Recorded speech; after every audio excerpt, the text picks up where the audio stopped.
Rahman Rahim, in the name of God, the most gracious, most merciful. Halkan waxaan idin hayaa arrin aad iyo aad farxad u leh. Somaliland aqoonsigeedii Mareykankii waxay ku dareen 2026 waxa weeyaan sanadka soo socda iminka 3 bilood ka hadhan oo kaliya ayaa waxaa lagu daray miisaaniyadda lagu daray Somaliland. America ayaa ku dartay miisaaniyaddoodii. Waxaa lagu yiri ninka Michael Rubio ina aad soo indhayso Somaliland waxaa la siiyay 120 cisho kaliya inaad ku soo indhaysid. Marka waxaan ku jirnaa maaliyadii taana waxaa ku lifaaqan indhabeedhankii 2026 Somaliland. waxaan isla warnimagan maxay la waalayiin Muqdisho iyo Djibouti iyo adduunka maxay la kabi iyo Chinese iyo maxay la wareereen soo arrintan bay ogaayeen. waka maaliyadii baa lagu daray Somaliland Ingiriiska ama Amerikaanka 2026 iga qorata maaliyadii 2026ka 3 bilood baa ka hadhay sanadka cusub.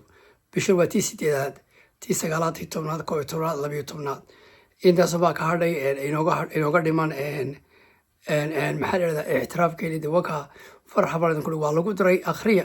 hadda iminka Google-ka aad tagtaan aad akhridaan waad ku qortaa Somaliland and US relationship 2026 waad ku qortaan Somaliland and US relationship 2026 halkaas uu kaaga sheegaya wuxuu kuu sheegayaa in Google-ka wuxuu ku leeyahay 2026ka waa arrin aad weyn baa ka dhici doonta u dhaxaysa Amerikaanka iyo Somaliland.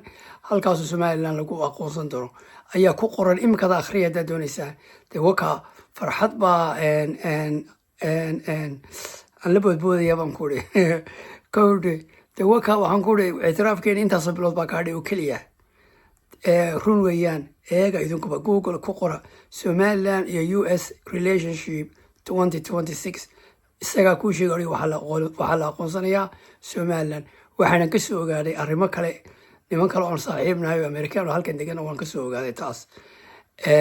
waka waxaan kugu uri arrinteeni waa arrin aad iyo aad iminka ciribtiisa ugu taaganoo inagu soo socota. subscribe ku sameeya channelkan. waa gool Somaliland waa la aqoonsanayaa alxamdulilah.